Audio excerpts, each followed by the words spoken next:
At the beginning of this video, one of the things that I said was that lacquer exaggerates or magnifies any defect or imperfection that's on a guitar.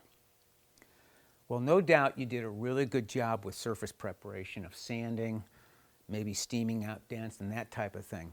But what's going to happen, I guarantee you, is that after 3 or 4 coats of gloss lacquer, you're going to find some more defects and some slight imperfections. I want to talk about 3 techniques that we're going to use to take care of those problems. We're going to talk about a shellac stick fill, a drop fill with lacquer, and then finally we're going to talk about color replacement using some touch-up powders and a brush.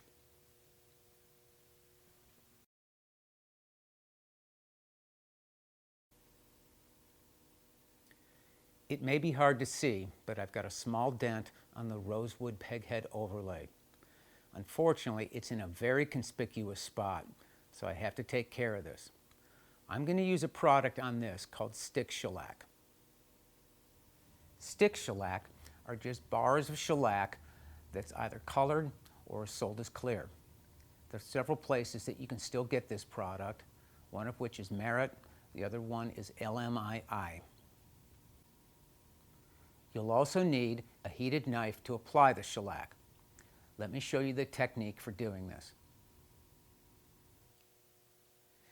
To do a stick shellac fill, pick a color stick that's as close to the color that you want to replicate, or maybe even a little bit darker. I usually err on the side of going a little bit darker.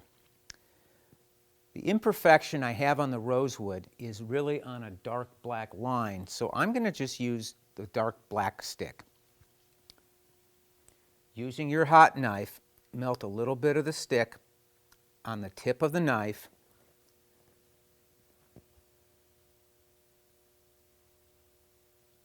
and then place it very carefully in that surface. I then usually take my finger and then just push it down a bit. Some people recommend that when doing a stick shellac fill, to take the tip of the blade of the knife and drag it across the fill after you've put it in to remove the excess. I don't like to do that because that hot knife can really damage the soft lacquer at this point.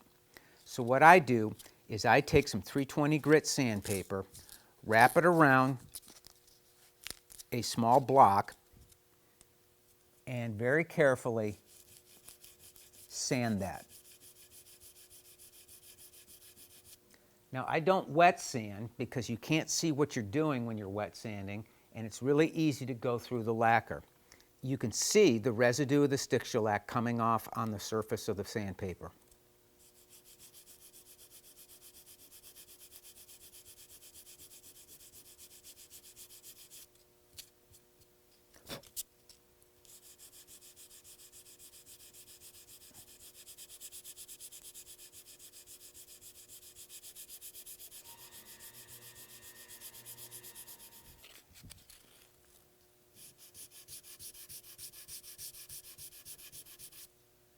When no more stick shellac residue shows up on the surface of the sandpaper, you've probably level sanded it just fine.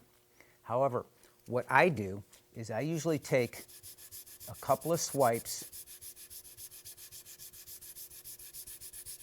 in a larger area just to level it out. When you remove the dust, you'll see that you have a perfectly level surface now.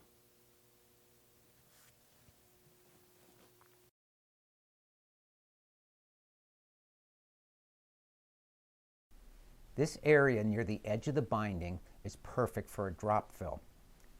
It's too small for a stick shellac fill and a little bit too large to just try and fill by spraying more coats of finish.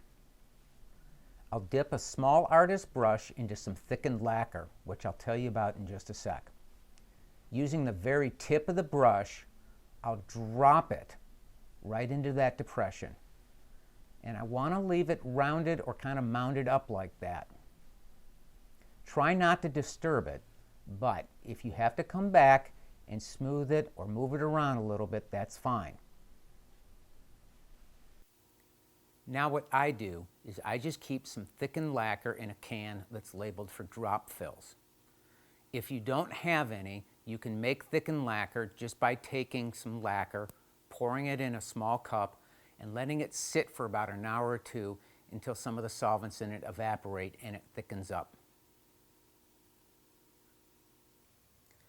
Let a drop fill dry at least overnight. A day is even better. You can sand a drop fill, but the absolute best way to do it is with a single-edged razor blade. Hold the razor blade just like you would a card scraper and use it to just scrape the surface of the drop fill.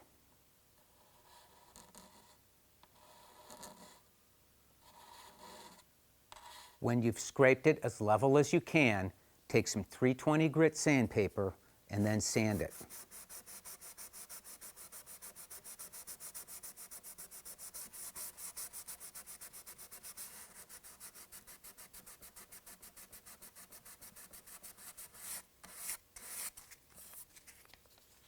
Perfect.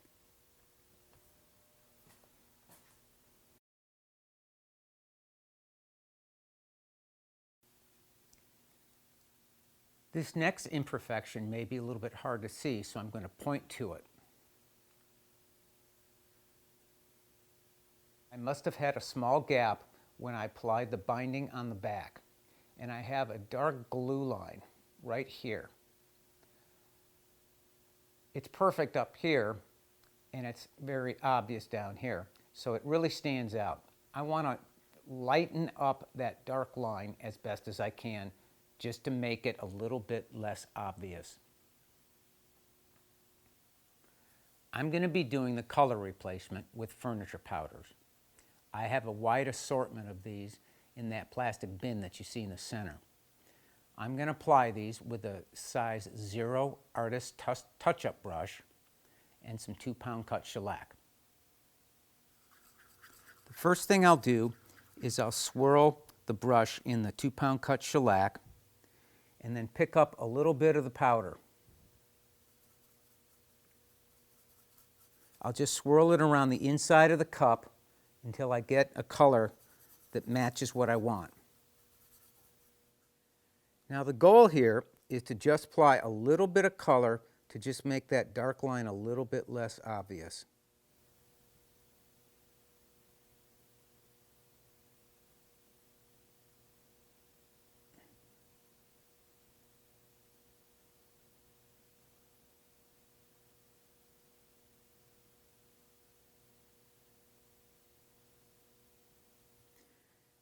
If you need to clean up any excess color, just use a single-edged razor blade.